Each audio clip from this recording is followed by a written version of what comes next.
All right, Todd, I think it's important to maybe establish like what we're doing here in front of all these weight racks. Take us through your kind of game day routine. I know getting up, moving is extremely important to you. Yeah, routine is part of my life. My wife makes fun of me constantly on how routine I am. No matter what day of the week it is, what time of year, she could probably figure out, what I'm doing that day, what I'm eating that day. So for me, getting up, getting the blood flowing really does two things. It wakes me up. I feel more alert. I feel alive. But number two, on a game day, it burns off some of that nervous energy. If you think about the game of football itself, there's not very many guaranteed opportunities to play. And so I try to explain to some of my friends in the business world, it's like, it's a big presentation that you prepare most of the year for. And so, you got to have some nervousness, some anxiousness, and the workout pregame, typically does that. Now this week's a little different because it's a weekday, but whether I'm on my own like I am today, or every Tuesday, Thursday, Saturday, when we're at home, a bunch of buddies and myself, we go to a buddy's garage, and it can be as little as 10 guys, it can be as many as 16, 17, 18 guys, where we get in there, the guy's house that we go to, he programs the workout. It can be anywhere from 40 to 60 minutes, and it's not for the weary. It's pretty intense. So, I tried to mimic that today. We have an early practice today. So unfortunately, I'm not with my bros, as my wife used to say, or likes to say. Bro time is what she likes to call it. But yeah, I try to make her proud when I'm on my own. A lot of the guys are rolling in here an hour and a half after you've already gotten going. How does that set the tone for the team? I definitely get some smiles like, man, you're getting after already there, coach. And I've always had the philosophy of I'm never going to ask a player to do something that I haven't at least attempted. Whether I accomplished it or not is a different story, but if I'm going to make them do a certain workout, if I'm going to make them work out early and give me their best and give each other their best, I'm going to prove that I can do that as well, or at least give it my best shot. We've seen you in the past rocking the helmet, the shoulder pads. You've got these next level workouts. Where does all this seemingly never-ending energy come from? Oh man, my parents would like to take credit, particularly my mother. She was a kindergarten teacher for 35 years, so I remember going in and visiting her class, and about a half an hour in, I was exhausted, and here's a lady that does it all day. And this was back in the day where kindergarten was half day. So I don't know if many school districts do that anymore, but she'd get a fresh crop of 5-year-olds in the morning. She'd send them away at lunchtime, and then she'd get a brand new crop fresh off of a nap to try to entertain for another 3.5 hours. So she's got a lot of energy, but I don't know, these players, it's hard not to have energy. It's not, they're so much fun to be around. Their energy is contagious. So when you see them being excited and being enthusiastic, you want to mimic that. You want to try to raise the bar on what they're doing. You have a ton of energy. You have a very positive disposition.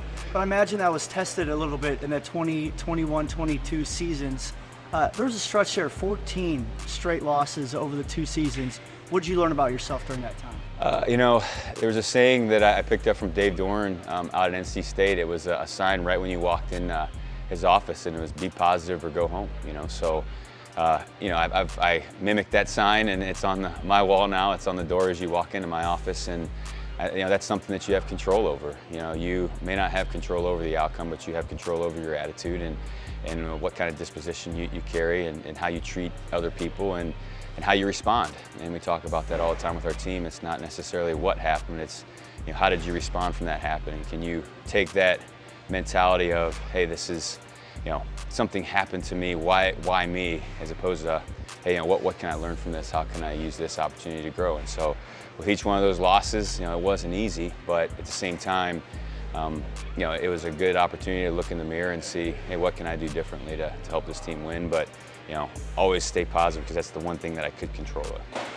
Then you all turn it around, and what's most impressive maybe is that you do it twice. 0-3 to start the season last year. What's going through your mind at that time? We challenge ourselves non-conference, so we really try to focus on process. What are we willing to do to get the outcome that we want, not necessarily the wins and the losses. So, losing those 3 games, we understood that, well, 2 of those teams were top teams in the country, and then the other one, even though it was a lower level, was a returning national champ. So, we walked in there, wanting the result, wanting the win, but just because we didn't get it didn't mean that the season was over. Didn't mean that we can throw in the towel. We needed to harness that energy that we had back when we started the last season 0-8, and continuing to pound the rock, continuing to put in the time, put in the work, and eventually good things will happen, and it did. What happens next was improbable. 8 straight wins, the first FCS playoff bid in program history. How did you all pull it off? It's just the brotherhood. That's the only thing I can really say. We've got a group of fifth-year seniors this season. 20 of them decided to stick around for one more go. And this is the same group that came in, and their true freshman year, we had the season canceled. So, your freshman year, I think, growing up, you have pictures in your mind on what that's going to be like, get-togethers and, college guy kind of things, where they couldn't do any of that stuff. So they had lots of excuses to quit then, to say, hey, this isn't for me, this is no fun. But they stuck it out through there, and then, another poor season, after that, their second year, decided to stick it out. So, this is a group that is unbelievably resilient, and I think it's in a world where that skill of being able to do difficult things is starting to go away. Transfer portal makes it easy for kids to leave. It's easy to quit. It's easy to, I don't like it here, I'm going to try something different, where these guys never had that. And so that's a part of the culture, it's a part of the brotherhood of, this is not supposed to be easy.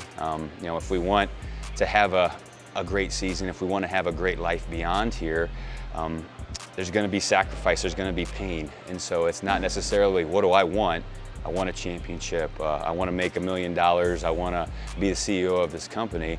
It's, what are you willing to do to get it? What are the sacrifices, what are the pain and struggles you're going to have to endure?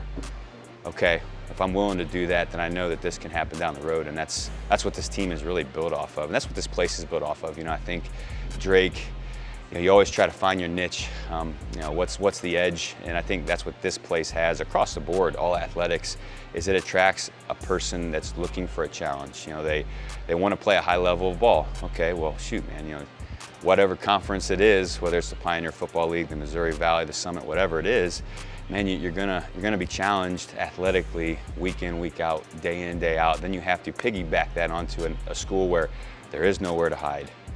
It doesn't matter what your major is, it's going to challenge you, and if you're not ready for it, and if you're not willing to put in the extra time and take it serious, it's going to chew you up and spit you out on the wrong end, as opposed to chew you up and spit you out on the right end. And I think that's what happens when you're here. It hardens you, it makes you tough, and when you leave, you're now a part of an elite group that a lot of people want to be a part of. And that's something that my favorite part of being a head coach has been getting to know not only our players when they become adults, that journey that they go on from the time they get here to the time they leave, but then when the time they leave to the things that they're doing is just incredible. I can't, I couldn't mention enough names to go over, man, this person played it, in this decade, and this person played in this decade, and they're doing this now, and they're doing that now, and that's what this place does. That's what I think this place is made of, and we got to continue to pour into that. How can we strengthen the brotherhood? How can we strengthen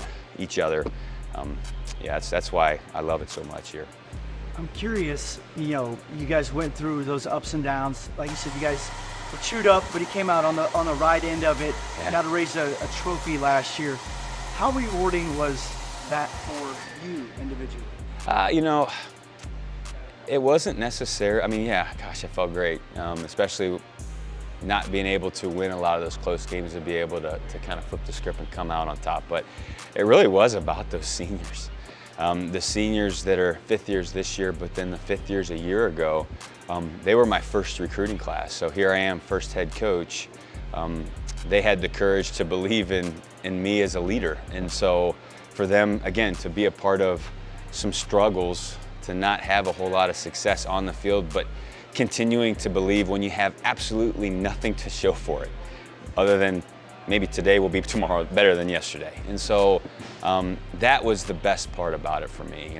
Yeah, it was great to win it, but because it was with those group of guys, I don't think I'd trade that for anything. Now you're on the other side of things. You got something to show for it. You got the rings, you got the trophy, the perfect record, all of that.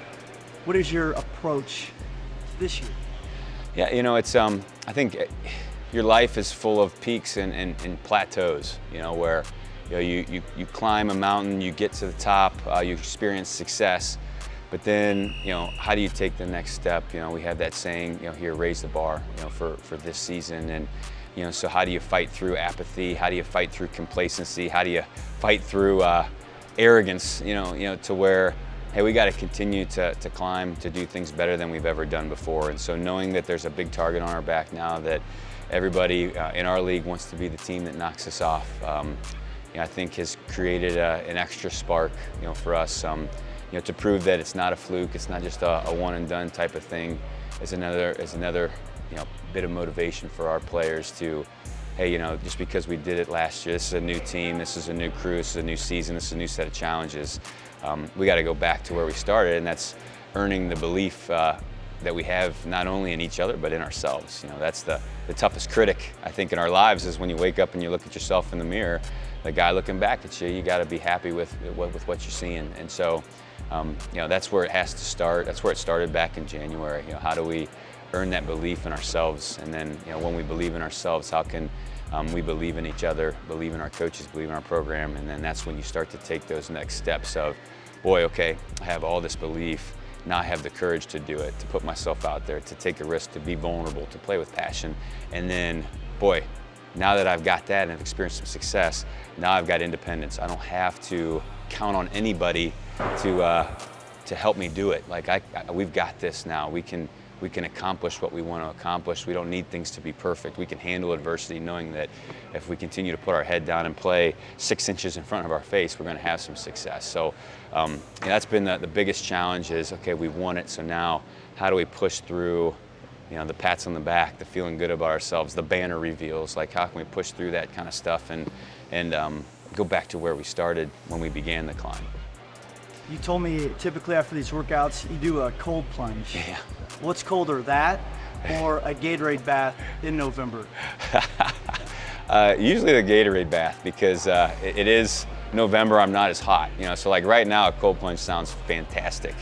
It's super hot right now. That's why we're practicing in the morning, actually. But yeah, the ice bath in November is pretty cold, but yet at the same time, the euphoria of winning it all, it goes away pretty quick. So yeah, either or, it shocks you initially, but yeah, you get used to it.